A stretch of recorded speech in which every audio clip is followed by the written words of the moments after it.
18 पुराण के नाम और पुराण कथा सुनने का फल। पुराण ज्ञान राशि का भंडार है और मनुष्य जीवन का सच्चा साथी है।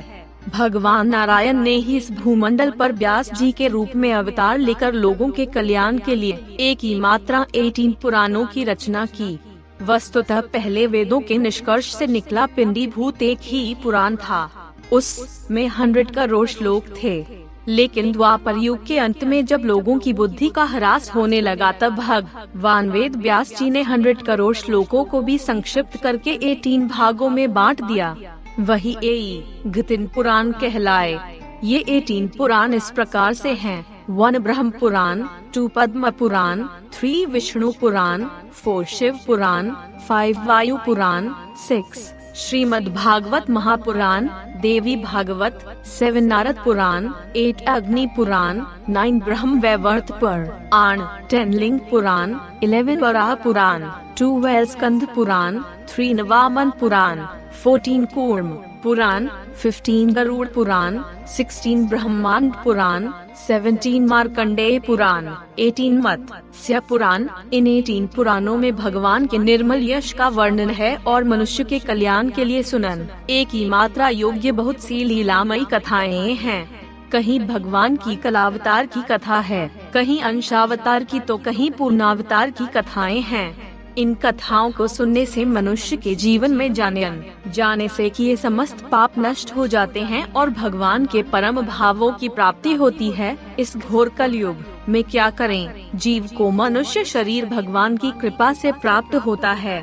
84 लाख जीवनों में भटकने के पश्चात जब हमारे एक ही मात्रा पाप कुछ कम हुए और भगवान की बड़ी कृपा हुई तब जाकर हमें यह मनुष्य तन प्राप्त हुआ।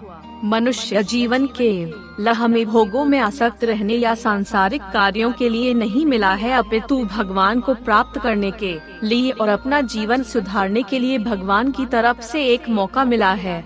क्योंकि भगवान को जानने के लिए मनुष्य योनि ही सर्वोत्तम है, न कि घोड़ा, गधा, सांप, बिच्छू बनकर। और इस मनुष्य योनि में ही पुराणों की कथा सुनकर हम अपना कल्याण कर सकते हैं और ईश्वर के अत्यधिक निकट पहुंच सकते हैं। लेकिन आज का मनुष्य संसार के कार्यों में इतना व्यस्त हो गया है कि उसका धर्म के कार्यों में मन ही नहीं लगता है और वह आध्यात्मिक कार्यों में समय न मिलने का बहाना ढूंढ लेता है। और यह बात कई मायनों में सत्य भी है कि कलयुग में मनुष्य के पास बिल्कुल भी समय नहीं है, और यदि वह समय निकाल भी दे तो वह क्या करे? कौन सा पुराण पढ़े कि शास्त्र का अध्ययन करे जिससे जीवन का कल्याण हो जाए? अनंत शास्त्रं बहुलाश्च विद्या अल्पस्य कालं बहुविघ्नता च अत्सार भूतम तदुपासने हंसोय था क्षीरमी।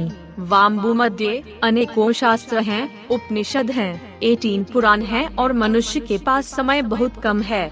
यदि मनुष्य सारे काम काज छोड़कर इन शास्त्रों का ओ की मात्रा पढ़ने बैठ जाए तो भी जीवन पर्यंत इनको पूर्ण नहीं कर सकता, क्योंकि जीवन में बहुत से कष्ट हैं। कभी स्वास्थ्य ठीक नहीं तो कभी पारिवारिक परिस्थितियां अनुकूल नहीं। तो फिर क्या किया जाए? किस शास्त्र का अध्ययन किया जाए जिससे सहजमय जीवन का कल्याण हो जाए? तो इसके उत्तर में कहा गया है कि ये श्रष्णवन्ति पुराणानि कोटि जन्मार्जितं खलो पापं जलं तूते हित्वा गच्छन्ति हरि मंदिरं दंडा। पद्म पुराण लयुग्म। भगवान की कृपा प्राप्त करने के लिए पुराणों का आश्रय लेना चाहिए, क्योंकि पुराण साक्षात नारायण स्वरूप हैं। पर ऐसा प्रयास करना चाहिए कि अधिक से अधिक पुराणों की कथा सुन सकें या पढ़ सकें। पुराणों की कथा सुनने से मनुष्य के कोटि जन्म कष्ट पाप नष्ट हो जाते हैं। पुराण कथा सुनने का फल भक्ति रस से ओत प्रोत पुराणों की मंगलमयी कथा जीवन को अत्यधिक पवित्र, पावन एवं श्रेष्ठ बनाती है। पुराणों की पवित्र कथाएं धर्म, अर्थ एवं मोक्ष को देने वाली, शारीरिक और मानसिक रोग निवृत्ति के लिए पुराण कथा एक अचूक रामबाण है।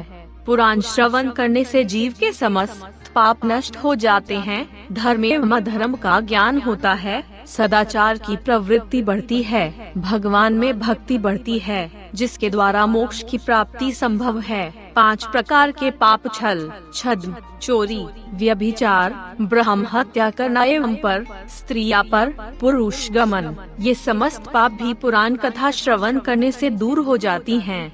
यदि मनुष्य इन पापों को दोबारा न करने का संकल्प लेकर पुराण श्रवण करे तो पुराण श्रवण करने से बहुत से लाभ होते हैं तथा अलग अलग पुराणों का अपना अलग अलग महत्व भी है। जैसे संतान प्राप्ति की कामना हो तो हरिवंश पुराण की कथा करनी चाहिए। धन प्राप्ति के लिए देवी भागवत कथा, पितरों के उद्धार के लिए और संसार के कल्याण के लिए श्रीमद् भागवत कथा, रोग निवारण के लिए शिव पुराण की कथा इत्यादि कर सकते हैं।